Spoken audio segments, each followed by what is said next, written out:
Hello, good morning students. आज हम पढ़ेंगे बेटा स्पॉन्टेनियस प्रोसेस और नॉन स्पॉन्टेनियस प्रोसेस। आज मैं आपको बताऊंगा कि क्यों कुछ प्रोसेस जो हैं वो स्पॉन्टेनियस होते हैं और क्यों कुछ प्रोसेस जो हैं वो नॉन स्पॉन्टेनियस होते हैं। इनका कारण क्या है। Now first of all, what is the definitions of the spontaneous process? The process which takes place by itself. बेटा ऐसे प्रोसेस जो अपने आप होते हैं, उनको किसी भी एक्सटर्नल एजेंसी या एक्सटर्नल हेल्प की ज़रूरत नहीं होती है। या तो ये बेटा इटसेल्फ होते हैं बाय इटसेल्फ और बाय इनिशिएशन। अभी बेटा इनिशिएशन क्या है ये मैं आपको बताता हूँ। जैसे हम एग्जांपल लेते हैं कि स्पॉन्टेनियस प्रोसेस कौन कौन से ऐसे प्रोसेस हैं जो अपने आप होते हैं। जैसे नंबर 1 है बेटा, कुछ कंडीशंस है, कुछ हैं जैसे फ्लो ऑफ हीट। तो बेटा आप जब भी देखते हो हीट जो है वो फ्लो करती है always from high temperature to lower temperature. आप देखते हो जैसे ये रॉड है आपकी, एक एंड आप बेटा गर्म करते हो तो आप ऑटोमेटिकली थोड़ी देर के बाद ये दूसरा एंड जो है वो आपको गर्म लगने लगता है। तो इसका मतलब हीट जो है वो हमेशा हाई टेम्परेचर से लो टेम्परेचर की तरफ आती है। दूसरी एग्जांपल तो बेटा आपने देखी होगी, flow of water. Flow of water down a hill, मतलब पानी जो है वो हमेशा ऊपर से नीचे की तरफ ही फ्लो करेगा। ये थी कुछ एग्जांपल्स बेटा by itself. Now next one is by initiation. जैसे मैंने अभी आपको कहा था कि इनिशिएशन से क्या होता है, मतलब थोड़ी सी हेल्प, मतलब ज़्यादा नहीं, उनको बस थोड़ी सी हेल्प देनी पड़ती है, थोड़ा सा। जैसे एग्जांपल देते हैं बेटा, हम करते हैं H2+½ O2 और ये हमेशा वाटर में कन्वर्ट होता है। लेकिन बेटा ये अपने आप नहीं है, इसको थोड़ा सा बाई पासिंग इलेक्ट्रिक करंट, इसमें थोड़ा सा स्पार्किंग, थोड़ा सा इलेक्ट्रिक करंट जो है वो हमने अप्लाई करना पड़ता है, फिर ये प्रोसेस अपने आप ही चलता है। That is initiation. थोड़ी सी हेल्प देनी, ज़्यादा नहीं। जैसे फॉर एग्जांपल C+O2, बेटा CO2, कार्बन और ऑक्सीजन तभी CO2 बनेंगे जब उनको थोड़ा सा जलाएंगे, मतलब इनको थोड़ा सा हीट करेंगे, हम इग्निशन करेंगे थोड़ा सा। फिर आपने 10th क्लास में बेटा आपने पढ़ा होगा, एग्जांपल पढ़ी CaCO3 और आप बोलते थे कैल्शियम ऑक्साइड प्लस CO2 में, और यहाँ पर आप लिखते थे हीट। और डिकम्पोजिशन रिएक्शंस की एक एग्जांपल है, किसके कारण है, हीट के कारण। तो हम इसमें पहले हमें थोड़ा सा हीट अप्लाई करना पड़ता है, फिर उसके बाद ये अपने आप कैल्शियम ऑक्साइड CO2 में बदल जाता है। तो दैट इज़ इनिशिएशन। इनिशिएशन का मतलब क्या हो गया, स्पॉन्टेनिटी क्या होगी बेटा, या तो ये अपने आप होते हैं या फिर इनको थोड़ी सी हेल्प, मामूली सी बिल्कुल, तो वो हेल्प अप्लाई करनी पड़ती है। नाउ बेटा second one is non spontaneous. तो नॉन स्पॉन्टेनियस क्या होंगे बेटा, हमें पता है अगर स्पॉन्टेनियस प्रोसेस वो हैं जो बाई इट सेल्फ होते हैं, तो ये do not takes place by itself और नॉट बाई इग्निशन, ना इनिशिएशन से होते हैं। जैसे एग्जांपल के लिए हम आप इसी को देख लो, इसी की एग्जांपल देख लो। हीट जो है वो हमेशा कभी फ्लो नहीं करेगी, कहाँ से, कोल्ड से हॉट बॉडी में, बिल्कुल भी नहीं करेगी। Dissolution of sand in water बिल्कुल भी नहीं होगा। Flow of water up a hill, मतलब पानी जो है वो कभी भी ऊपर नहीं जाएगा, लेकिन एक कंडीशन के ऊपर है। ऐसा नहीं है कि पानी कभी ऊपर ही नहीं जाएगा। अरे बाय यूजिंग एक्सटर्नल एजेंसी, या एजेंसी बोल सकते हो या हेल्प बोल सकते हो। जब तक जैसे पानी आपने ऊपर चढ़ाना हो तो आप मोटर का यूज़ करते हो, लेकिन जब ऊपर से नीचे आना हो तो ये अपने आप ही आ जाता है। तो ये स्पॉन्टेनिटी है। नॉन स्पॉन्टेनियस हैं जो प्रोसेस अपने आप नहीं होते हैं। तो ये था बेटा आपका स्पॉन्टेनियस और नॉन स्पॉन्टेनियस। अब मेन क्वेश्चन ये आता है कि why some process are takes place spontaneously और not non spontaneously. What is the criteria for the spontaneity. क्यों ऐसा होता है कि कुछ प्रोसेस जो स्पॉन्टेनियस होते हैं, हम किन प्रोसेसेस को हम स्पॉन्टेनियस मानते हैं। तो ओवरऑल हम बोल सकते हैं कि व्हाट आर द क्राइटेरिया। तो बेटा क्या क्राइटेरिया है स्पॉन्टेनिटी होने का, तो इसको समझने के लिए दो फैक्टर्स हैं बेटा आपके। सबसे पहले हम बात करते हैं, first one is tendency for minimum energy. This is the बेटा first factor for the criteria of spontaneity. तो अब इसको थोड़ा सा समझो, ये क्या है। इसका मतलब क्या होता है बेटा, इसका मतलब है कि जिस सिस्टम में एनर्जी कम हो वहाँ स्पॉन्टेनिटी होती है। जैसे मान लो हमारे पास सिस्टम ए से बी है, ठीक है, ए कन्वर्ट होता है बी में, और प्लस क्या होता है यहाँ पर एनर्जी रिलीज होती है। इसका मतलब क्या हो गया, जहाँ पर जो ऐसे प्रोसेस जहाँ बेटा एनर्जी रिलीज होती है वहाँ वो प्रोसेस जो है वो कौन से होते हैं बेटा, एक्सोथर्मिक होते हैं। और वो प्रोसेस एक्सोथर्मिक होते हैं, इसका मतलब है वहाँ पर डेल्टा एच जो है वो नेगेटिव होता है। इट मीन्स कि स्पॉन्टेनिटी में डेल्टा एच का बहुत रोल है। और एक्चुअली में अगर मैं आपको बताऊं तो ये जो स्पॉन्टेनिटी क्राइटेरिया है ये 2-3 फैक्टर के ऊपर डिपेंड करता है। उसमें एक डेल्टा एच फैक्टर है और एक डेल्टा एस है। तो इसका मतलब क्या हुआ कि प्रोसेस स्पॉन्टेनिटी कब हो रही है, जब आपका डेल्टा एच नेगेटिव जा रहा है, प्रोसेस एक्सोथर्मिक हो रहा है। जैसे एग्जांपल हम देखते हैं बेटा, H2 मैंने एग्जांपल दी थी, ये बनता है बेटा वाटर। तो इसमें डेल्टा एच की पॉजिटिव क्या होती है, -285 किलो जूल। N2 + 3H2 बेटा, हाइड्रोजन नाइट्रोजन मिलकर ये अमोनिया बनाते हैं।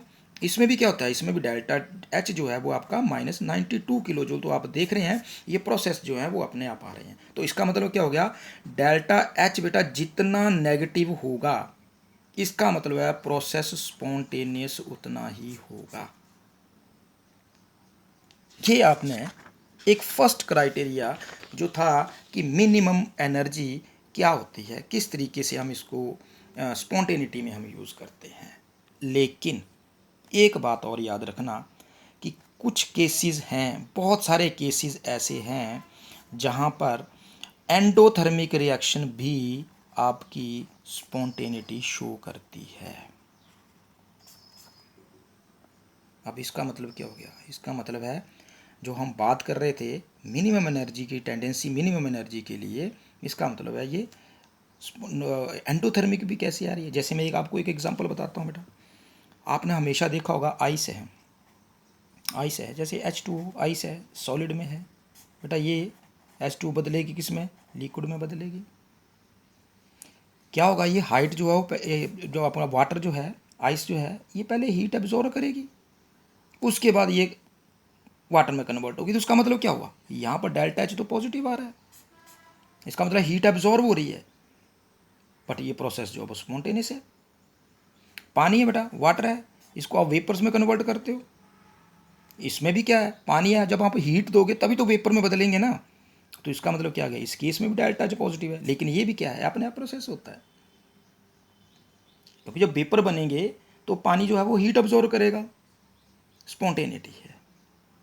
अब क्वेश्चन ये आ रहा है कि जब हम हीट अप्लाई कर रहे हैं, हीट हमें देनी पड़ रही है, फिर भी ये प्रोसेस जो है स्पॉन्टेनियस है।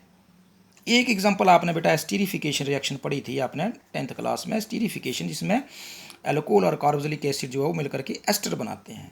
लेकिन उस केस में भी क्या था, उस केस में डेल्टा एच 0 है, लेकिन वो प्रोसेस भी स्पॉन्टेनियस है। तो इसका मतलब हमारा जो पहला जो दावा था कि डेल्टा एच जो है वो नेगेटिव हो तो प्रोसेस स्पॉन्टेनियस होता है, लेकिन इस केस में आपके पास तो यहाँ भी स्पॉन्टेनिटी आ रही है। इट मीन्स कि डेल्टा एच पॉजिटिव हो या नेगेटिव हो, तो ऐसा करने से ये नहीं है कि प्रोसेस स्पॉन्टेनियस नहीं होता है। अब इसके लिए आपके पास आता है, इसकी स्पॉन्टेनिटी चेक करने के लिए बेटा दूसरा फैक्टर भी मायने रखता है। अब दूसरा फैक्टर क्या आ गया, टेंडेंसी फॉर मैक्सिमम रैंडमनेस। अब ये फैक्टर भी आपका कुछ डिफाइन हद तक जो है वो एक्सप्लेन करेगा स्पॉन्टेनिटी के लिए। देखो कैसे करेगा बेटा, टेंडेंसी फॉर मैक्सिमम रैंडमनेस का मतलब क्या है कि जैसे कोई भी चीज़ जो है वो, कोई भी सिस्टम जो है ना बेटा, एक तो होता है आपका ऑर्डर सही तरीके से और एक होता है बेटा डिसऑर्डर। ऑर्डर में बेटा चीज़ जो है वो बहुत कम होती हैं, लेकिन डिसऑर्डर में जो है वो बहुत जल्दी होती हैं। अगर कोई आपका सिस्टम जो है वो ऑर्डर की बजाय डिसऑर्डर में जाता है, मतलब डिसऑर्डर का मतलब क्या हो गया, मैक्सिमम रैंडमनेस में जाएगा, तो इसका मतलब है वो आपका प्रोसेस जो है वो हमेशा स्पॉन्टेनियस होगा। इस बात को थोड़ा समझने की कोशिश करो कि कोई भी प्रोसेस जो है वो डिसऑर्डर की तरफ जाएगा, मतलब ऑर्डर को छोड़ करके वो डिसऑर्डर को चूज करेगा। डिसऑर्डर तो कई तरह से हो सकता है, डिसऑर्डर के कई तरीके हो सकते हैं बेटा, लेकिन order has its on one way, सिर्फ एक ही रास्ता हो सकता है। जैसे मैं आपको एग्जांपल बताता हूँ, ये हमारे पास ये बॉल हैं, ये कुछ ग्रीन बॉल हैं और ये बेटा ये कुछ रेड बॉल है, ठीक है भाई। मैं अब क्या होगा, मैं इनको एक बैग में डाल देता हूँ और रेंडमली सिलेक्ट करनी है। हमने क्या करना है, एक एक बॉल बेटा निकालनी है यहाँ से। 5 केसेज में 10 केसेज में आपने बॉल निकाले, और मैंने आपको पहले ही मैंने पेपर पे लिख के दे दिया कि मैंने कहा कि पहले मैं फर्स्ट टाइम में मैं निकालूंगा तो ग्रीन आएगी, फिर निकालूंगा तो रेड आएगी, फिर ग्रीन निकालूंगा, फिर रेड निकालूंगा, फिर ग्रीन। ये मेरा ऑर्डर था। लेकिन अब आप कोशिश करो, अब आप सोचो, अगर मैं इनको रेंडमली सेलेक्ट करूँ, एक एक करके निकालूँ, तो क्या ये पॉसिबिलिटी कितनी होगी कि फर्स्ट टाइम में ही ग्रीन आएगी, सेकंड टाइम में ही रेड आएगी? ऐसा हो सकता है? ये चांसेस बहुत कम है। और डिसऑर्डर के लिए मैंने जैसे ही हाथ डाला, निकाला, एक बॉल निकली, दूसरी हो सकता है ब्लू ग्रीन निकल रही हो, रेड निकल रही हो, तो ये डिसऑर्डर है। तो इसका मतलब है वो प्रोसेस जो है वो स्पॉन्टेनियस होंगे। अब इसके लिए एक और तरीका है बेटा।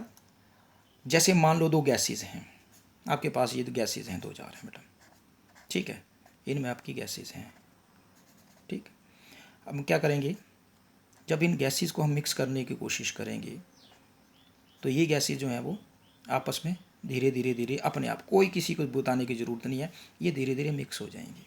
और मिक्स कब तक होती रहेंगी, जब तक ये दोनों आपस में पूरी तरह से रैंडमली इनके मॉलिक्यूल जो है, जो पार्टिकल जो है, जो आपस में मिक्स नहीं होता है। फिर आप जिनको जितनी मर्जी कोशिश कर लो, ये दोबारा से अलग अलग नहीं होंगे, अपने आप नहीं होंगे। हाँ, कई और अपनी केमिकल टेक्निक्स हैं जिनके कारण हम अलग कर सकते हैं, लेकिन वो क्या है, वो प्रोसेस स्पॉन्टेनियस नहीं है, क्योंकि वो प्रोसेस होगा with the help of the external agency. तो इट मीन्स कि डेल्टा एस जो है वो हमेशा ग्रेटर देन 0, ये कंडीशंस भी एक अप्लाई होती है। अब देखो, अब यही केस है, आइस है बेटा, आइस जो है ये वाटर में कन्वर्ट होता है। मैंने एक एग्जांपल दी थी आपको, आइस जो है ये वाटर में कन्वर्ट हो रहा है। तो इसका मतलब क्या है, ये प्रोसेस स्पॉन्टेनियस है, हमें पता है हीट देनी पड़ेगी। इसमें डेल्टा एच क्या है, चाहे नेगेटिव है पॉजिटिव है, लेकिन डेल्टा एस जो है वो कहाँ जा रहा है, 0 की तरफ जा रहा है, ग्रेटर देन 0 हो रहा है, स्पॉन्टेनियस ही ज़्यादा है। क्योंकि आइस है, आइस के क्या है, आइस सॉलिड है और ये वाटर क्या है, लिक्विड है। तो आपको पता है एंट्रोपी, रैंडमनेस जो है वो पानी की, लिक्विड की ज़्यादा होती है एज़ कम्पेयर टू सॉलिड। ये इसकी पूरी एक्सप्लेनेशन में एंट्रोपी की, किसकी ज़्यादा किसकी कम है बेटा, नेक्स्ट वीडियो में मैं आपको दूंगा। लेकिन यहाँ देखो, पानी की जो रैंडमनेस है, पानी की जो मॉलिक्यूल्स आप देखो ना, आइस के मॉलिक्यूल जो हो बिल्कुल क्लोजली पैक्ड होते हैं, लेकिन जब ये बदलते हैं तो किसकी तरफ जा रहे हैं, ये मॉलिक्यूल जो है उनके ओपन हो रहे हैं, एक्सपैंड हो रहे हैं। तो इसका मतलब है एंट्रोपी बढ़ रही है और ये प्रोसेस अपने आप हो रहा है। तो ये 2 फैक्टर जो है वो हमें देखने पड़ते हैं। जब ये दोनों फैक्टर जो है वो सेटिस्फाई करते हैं कंडीशंस को, तब जाके हम बोलते हैं कि ये प्रोसेस जो है वो स्पॉन्टेनियस है और ये प्रोसेस जो है वो स्पॉन्टेनियस नहीं है।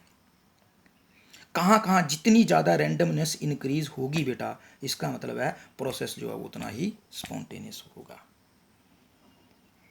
तो ये था बेटा आज का आपका टॉपिक, स्पॉन्टेनियस क्या होते हैं, नॉन स्पॉन्टेनियस क्या होते हैं, ये बेटा थोड़ा सा ध्यान रखना। और अभी मैंने आपको जिक्र किया था कि डेल्टा एच है, तो कुछ चीज़ें हैं बेटा, जैसे एक्सोथर्मिक रिएक्शंस हैं, उनमें बेटा क्यू हमेशा पॉजिटिव होता है और डेल्टा एच हमेशा नेगेटिव होता है। थर्मोडाइनमिक्स में मैंने पहले ही बता रहा हूँ बेटा, साइन का बहुत बड़ा रोल होता है। एंडोथर्मिक रिएक्शन हो जाए बेटा, तो एंडोथर्मिक रिएक्शन में क्यू हीट जो है वो हमेशा नेगेटिव में होती है और डेल्टा एच जो है वो हमेशा पॉजिटिव होता है। ये टर्म्स आपने याद रखनी है, ठीक है। और इसी के साथ ही आपका ये आज का लेक्चर जो है वो वीडियो लेक्चर ख़त्म होता है बेटा।